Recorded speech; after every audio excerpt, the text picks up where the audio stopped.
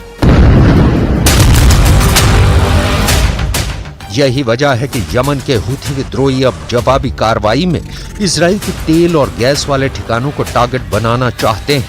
भूमध्य सागर में इजराइल की ऑयल रिग्स को ड्रोन से टारगेट बनाकर यमन के हुथी विद्रोही ये भी साबित करना चाहते हैं कि वो इजराइल की दुखती नब्ज को दबाना जानते हैं। ऑयल रिग्स पर हमले का मतलब है गैस और तेल की सप्लाई ठप, और ये हमले इजराइल की अर्थव्यवस्था को भी बड़ी चोट पहुंचाएंगे।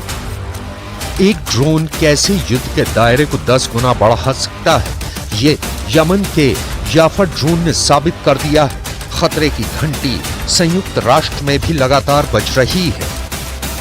I can tell you that the Secretary General condemns today's deadly drone attack in Tel Aviv, for which the Houthis in Yemen claimed responsibility. This attack resulted in a death and several injuries. He sends his heartfelt condolences to the victims and their families. युद्ध का नया खतरा किस level पर पहुंच चुका है, ये आप यूएन से आए अलर्ट को देखकर समझ सकते हैं। याफा जैसे ड्रोन से ये मुमकिन है क्योंकि इससे पहले इजराइल का एयर डिफेंस नेटवर्क इसे रोकने में नाकाम साबित हुआ है। ऐसे कई हथियार यमन के हुथी विद्रोही अपनी परेड में दिखाते रहे हैं। इन सभी पर ईरान की छाप लगी हुई है। इस बात से तो ईरान भी इनकार नहीं करता, चाहे वो बैलिस्टिक मिसाइल हो, क्रूज मिसाइल हो या फिर ड्रोन। हुथी विद्रोहियों के पास बहुत से ऐसे हथियार हैं जो उसे ईरान के जरिए ही मिले हैं। यमन के हुथी विद्रोहियों को ईरान का समर्थन इजराइल का दूसरा बड़ा खौफ है। इजराइल का डर इस हमले से और ज्यादा बढ़ गया है क्योंकि हुथी विद्रोहियों की याफा ड्रोन ने इजराइल के एयर डिफेंस नेटवर्क को खिलौना साबित कर दिया है। यही वजह है कि तेल अवीव पर अटैक के बाद अमेरिका पहुंचे बेन्यामिन नेतन्याहू सीज फायर की बात कर रहे हैं। हमास पर बमबारी नहीं बल्कि उस पर दबाव डालने की बात कर रहे हैं। इस वक्त हमास के कब्जे में 120 इजरायली बंधक हैं और इस बात ने नेतन्याहू को काफी बेचैन किया हुआ है। אנחנו נחושים להחזיר את כולם. התנאים להחזיר אותם מבשילים, ונתנו פשוט שאנחנו מפעילים לחץ מאוד מאוד חזק, על חמאס, ואנחנו רואים שינוי מסוים, ואני חושב שהשינוי הזה ילך ויגדל, ואנחנו מתכוונים לעשות את זה. זוהי מטרת מלחמה. तेल अवीव से रवाना होने से पहले नेतन्याहू उन लोगों से मिले थे जो हमास की कैद से छूट चुके हैं या छुड़ाए गए हैं। इनमें इजरायली बंधकों के परिवार भी थे। नेतन्याहू ने बताने की कोशिश की कि वो बाइडेन से इस बारे में जरूर बात करेंगे ताकि हमास पर दबाव बने और 120 इजरायली बंधकों की रिहाई मुमकिन हो पाए। गाजा में बमबारी को लेकर अगर इजराइल को किसी तरफ से कोई खास चुनौती मिली है तो वो लेबनान का मिलिशिया हिजबुल्लाह है और यमन का हुथी विद्रोही गुट है। लेकिन इसमें खास बात यह है कि इन दोनों संगठनों को ईरान का पूरा समर्थन है। उन्हें ईरान से फंडिंग भी मिलती है, ट्रेनिंग भी मिलती है और ये बहुत हद तक तेहरान के इशारे पर ही अपना ट्रिगर दबाते हैं। इजराइल पर हमास के हमले के 9 महीने पूरे हो चुके हैं। गाजा पर इजराइल के ऑपरेशन के भी 9 महीने पूरे हो गए हैं। 9 महीनों की तबाही का दौर ऐसा चला कि युद्ध का एपिसेंटर अब गाजा से निकलकर इजराइल और लेबनान बॉर्डर के साथ साथ यमन और लाल सागर में पहुंच चुका है। यमन के तेल गोदाम में लगी आग अब भी जल रही है। इसी जगह पर इजराइल के फाइटर जेट्स ने बम गिराए थे और फिर लगा कि जैसे पूरा हुदैदा बंदरगाह जलने लगा। यमन को भी पता चल गया है कि हूथी विद्रोहियों के हमले के बाद जिस तरह से इजराइल ने अटैक किया है, उससे युद्ध गाजा से निकलकर अब उसकी जमीन पर पहुंच गया है।